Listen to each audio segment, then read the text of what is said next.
தேர மாட்டான்னு நான் சொல்லிவிடுவேன். ஸோ நீங்கள் ஃபஸ்ட் கிளாஸ் வாங்க வாழ்த்துக்கள். அதுக்கப்புறம் music director, you have done a wonderful job. உண்மையிலுமே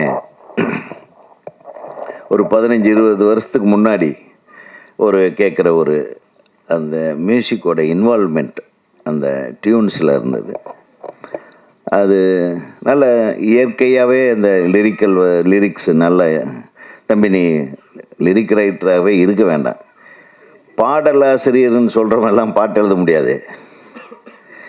எமோஷனை ஃபீல் பண்ணுறவன் கொடுக்குற வார்த்தைகள் தான் பாட்டாகணும். நான் அப்படி தான், கண்ணு வலது கண்ணு தானாக துடிச்சதுன்னா ஏதோ நடக்கும்னு பேச்சுன்னு எங்கள் அம்மா தான் சொல்லுவாங்க. டேய் வலது கண்ணு துடிக்குதுரா, நீ கொஞ்சம் இன்றைக்கி விளையாட போகாதேன்னு போவேன். எங்கேயாச்சும் முட்டியில் அடி வாங்கிட்டு வருவேன். இதெல்லாம் உண்மையா பொய்யா அதெல்லாம் கிடையாது, பட் அது நடக்கும் பாருங்களேன். ஸோ நம்ம எமோஷனலாக நம்ம வாழ்வியலில் நம்ம நடக்கிற விஷயங்களை உணர்ந்து அதை வெளிப்படுத்துகிற விதம் இருக்கு பாருங்கள், அதுக்கு சரிசமமாக ஒரு டியூன் கிடச்சிருக்கு. அந்த டியூனில் அந்த வார்த்தைகளை வெளிப்படுத்த முடியுது, உணர்வுகளை வெளிப்படுத்த முடியுதுன்றது தான் it's a combination of lyric writer and music director. இப்போ முதல்ல சொல்லுவாங்க, நிறைய இளையராஜா சார் கூட நமக்கு நிறைய சிங்கில், இளையராஜா கூட எல்லாருமே சிங்க் பண்ணிக்கலாம், பட் உணர்வு பூர்வமான விஷயங்களை சொல்லக்கூடியவங்க சீக்கிரம் சிங்க் ஆயிடுவாங்க. எழுத்து கூட்டி எழுதுறவனும் கவிதை எழுதிடலாம், கவிதைக்காக பாட்டு எழுதுறவனுங்களும் உண்டு, கதைக்காகவும் அந்த எமோஷனுக்காகவும் என்றைக்குமே நிரந்தரமாக இருக்கணுன்றதுக்காகவும் எழுதின கண்ணதாசன் மாதிரி பாட்டு எழுதுறவங்களும் உண்டு. ஸோ இது பாட்டு எழுதுறதுன்ற ஒரு பெரிய பிரம்ம பிரயத்தனம் கிடையாது. நான் கவிஞன், நான் அப்பேற்பட்ட கவிஞன், இந்த மாதிரி லொல்லு பண்ணுறவங்களெல்லாம் ஏற்றுக்கவே வேண்டாம். நான் அதுக்காக தான் இந்த கவிஞர்கள் பின்னாடியே போகலை, நானே பாட்டு எழுத ஆரம்பித்தேன். ஏன்னா நம்ம உணர்வுகளை நம்மளை விட எவனும் நல்லா சொல்ல முடியாது. ஒரு டைரக்டரை விட ஒரு கவிஞன் பெரிய ஆளே கிடையாது, எப்பேற்பட்ட கவிஞனாக இருக்கட்டும். நான் சொல்கிற ஒரு சிச்சுவேஷனுக்கு நான் வேகமாக எழுதுகிற அளவுக்கு, நான் ஆழமாக எழுதுகிற அளவுக்கு அந்த கவிஞனால் எழுத முடியாதுன்றதை இன்றைக்கி வரையில் என்னுடைய படத்தின் பாடல்களின் வெற்றிக்கார். அது ஏன் இப்போ சொல்கிறேன்னா, என் தம்பி உசுப்பேத்தி விட்டான். நான் கவிஞன் என்று சொல்வதை விட யதார்த்தமான வாழ்விலேயே சொல்லக்கூடிய ஒரு சாதாரண வார்த்தையாளன், அவ்வளோ வேணால் சொல்லிக்கலாம். அந்த வார்த்தைகளுக்கு மெட்டு போட்ட பாட்டு.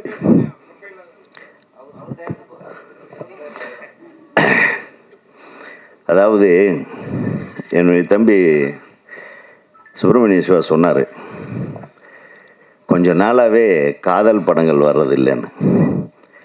ஒரு 4-5 பேர் வந்தானுங்க,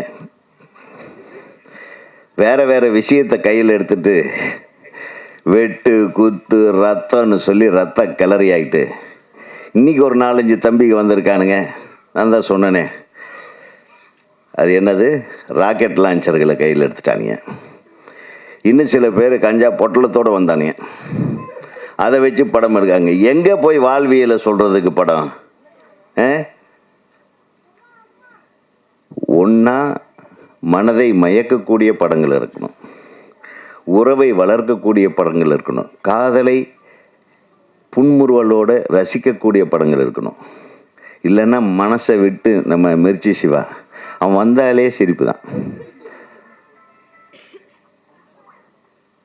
மனிதர்களை வளப்படுத்துவது, நலப்படுத்துவது, இவர் நலப்படுத்துகிற விஷயத்தை செஞ்சிட்ருக்காரு. இவன் 4 படம் பார்த்தா மருந்தெல்லாம் சாப்பிட வேண்டியதில்லை, பிபி இறங்கிடும், சுகர் லெவல் கரெக்ட் ஆகிடும். அதுதான் மிர்ச்சி சிவா. ஆனானப்பட்ட சீரியஸ் ஃபில்ம் மேக்கரையே காமெடி ஃபில்ம் மேக்கர் ஆக்கணும் ஒரே பெருமைக்குரிய நடிகன் நம்ம தம்பி ராம.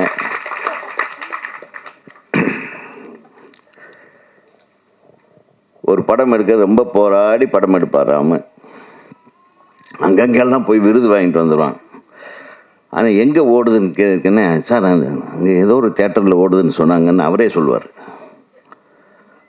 ஆக பெயர் எடுக்கும் இயக்குநர்கள் எல்லாம் வெற்றியாளர்கள் ஆகிவிடுவதில்லை. அதாவது பணத்தளவுக்கு வருமானம் ஈட்டும் படங்கள் எடுக்கும்போது நான் தப்பே சொல்லலை. நீங்கள் இந்த படத்தை வந்து நம்ம தயாரிப்பாளர் சார் எங்கே அவர் பார்க்கும்போது சும்மா சாதாரணமாக நினச்சேன். ஆனால் இந்த படத்தில் வந்து இந்த டெக்னீஷியன்ஸ் இத்தனை பேரும் ஆல்மோஸ்ட் எல்லாமே நியூ டெக்னீஷியன்ஸ், இவங்கெல்லாம் சேர்ந்து ஒரு படத்தை எடுத்துருக்குன்னா அந்த படம் இவ்வளவு நேர்த்தியாக வந்திருக்கிறது என்றால் இந்த தயாரிப்பாளர் கிட்டத்தட்ட இந்த புது படம் இந்த 1 கோடி பட்ஜெட் 1.5 கோடி பட்ஜெட்டெல்லாம் ஆயிருக்காது.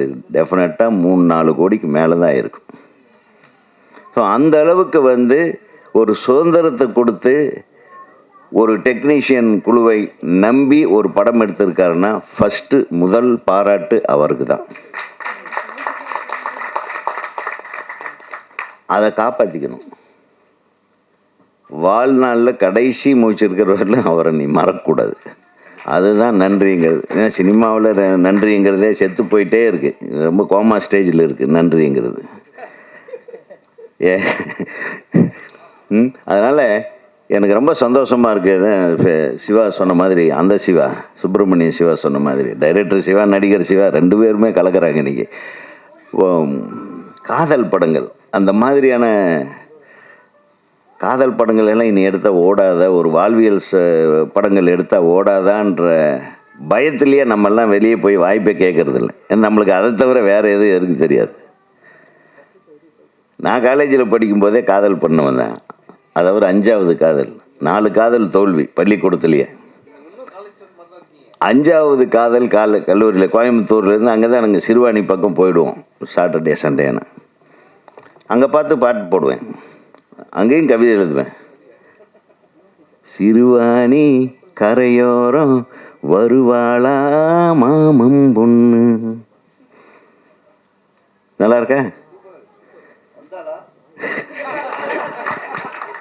மருதாணி விரலாலே தொடுவாளா ஓரம் நின்று. தொட்டாளா? ஸோ இந்த மாதிரி நம்ம போகிற இடத்துல அந்த கவிதை இதில் வந்து இது வாழ்வியல் தான்.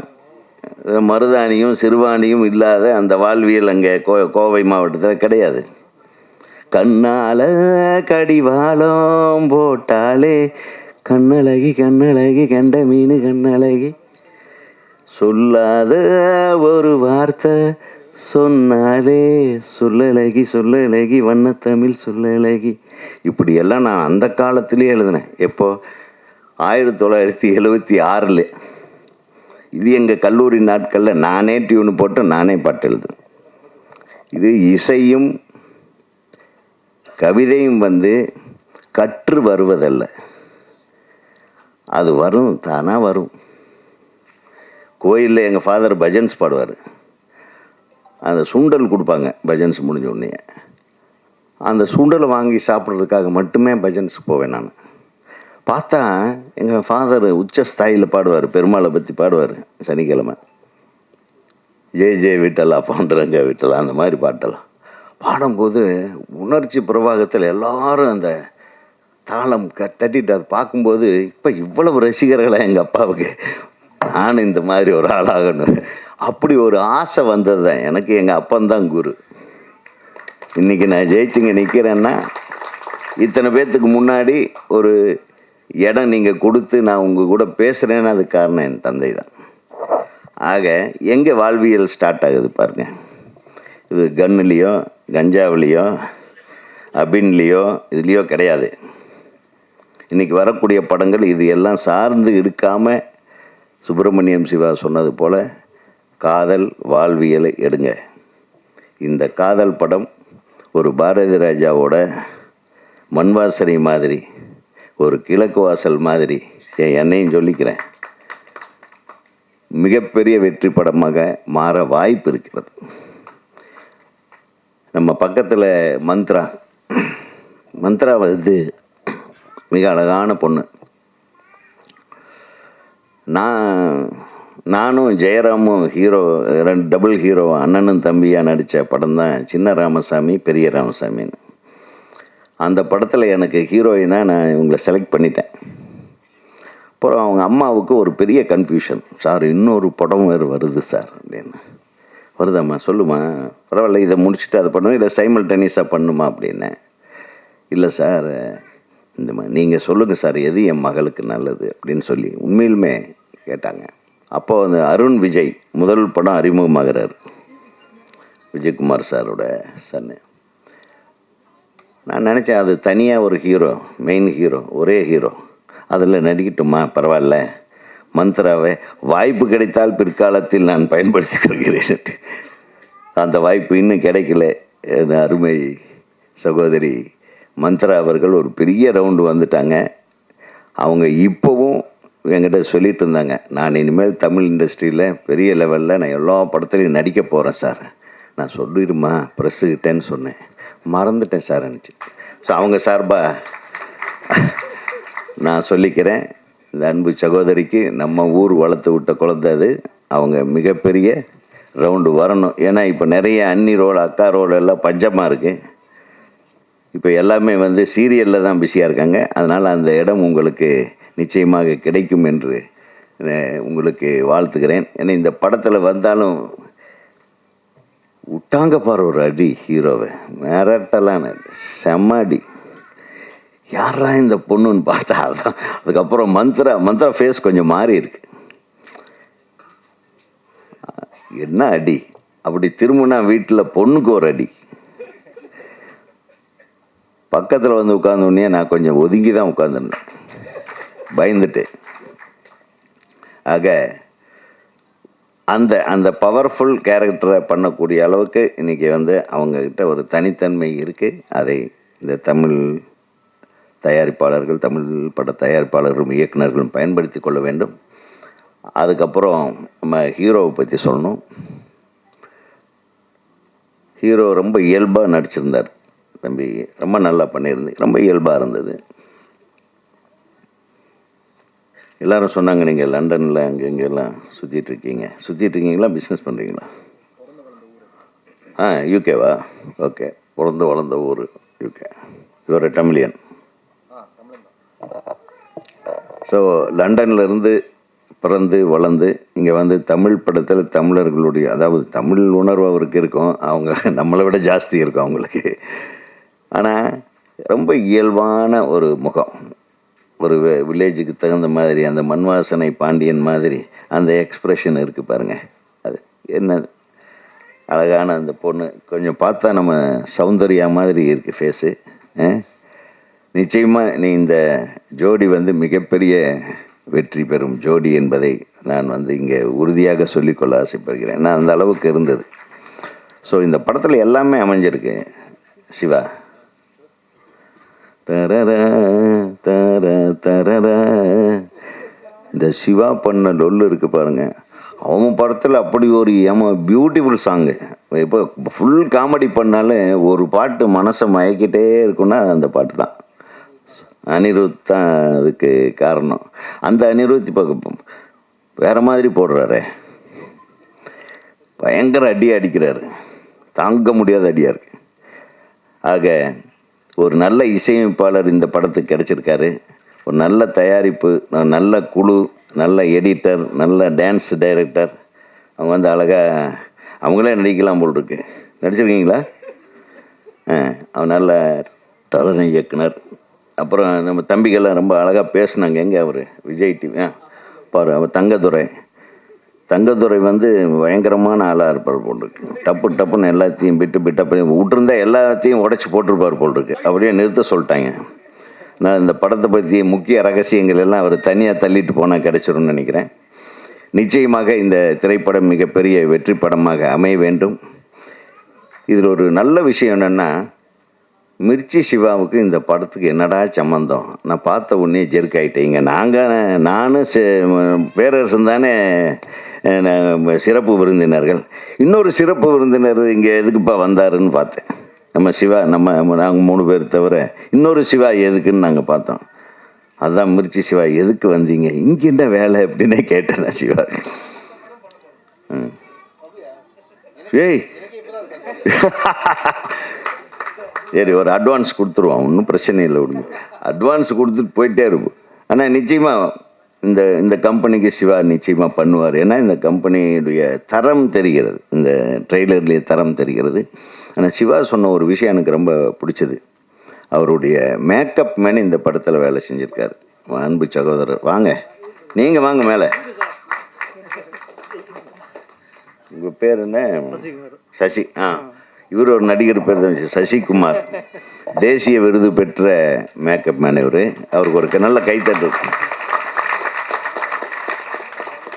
அதாவது இன்னைக்கு கூப்பிட்டா வருவாங்களான்றது சந்தேகம். நிறைய பெரிய பெரிய விழாக்களுக்கெல்லாம் எங்களையெல்லாம் கூப்பிடுறதே கிடையாது. நம்ம போனால் நம்மளை கண்டுக்குவாங்களான்றது எங்களுக்கு சந்தேகம். அதனால் நாங்கள் போகிறதில்ல. இந்த சின்ன படங்கள் புதிதாக படம் எடுக்கிறவங்க அவங்க கூப்பிட்டா மட்டும் நாங்கள் ஓடி வந்துடுறது. ஏன்னா அவங்களுக்கு எங்களை விட்டால் வேறு ஆள் இல்லை, எங்களுக்கு அவங்கள விட்டால் வேறு ஆள் இல்லை. ஏதோ ஒரு மேடை எங்களுக்கு கிடைக்கிறது, நம்ம மனசில் இருக்கிறதில் கொட்டி தீர்க்கிறதுக்கு ஒரு இடம் கிடைக்கிறது என்பதற்காக அந்த மாதிரி இல்லாமல் தன்னுடைய மேக்கப் மேன் இந்த படத்தில் வேலை செஞ்சுருக்காருன்ற இதுலேயும் அவர் கூப்பிட்ட ஒரு வார்த்தைக்காக இந்த ஒட்டுமொத்த குழுவையும் பாராட்ட வந்திருக்கிற நம்ம மிர்ச்சி சிவா அவர்களை எவ்வளவு பாராட்டினாலும் தகும். மிர்ச்சி சிவா அவர்கள் இந்த திரைப்படத்தை வாழ்த்த வந்திருப்பது என்டையர் சக்ஸஸ்ஃபுல் இண்டஸ்ட்ரியே வாழ்த்து வந்த மாதிரி. ஏன்னா இன்றைக்கி வந்த படங்கள் அவர் படம் தான் சக்ஸஸ்ஃபுல் நம்பர் 1 ஓடிட்டுருக்கு. பறந்து வா மகனே பறந்து வா.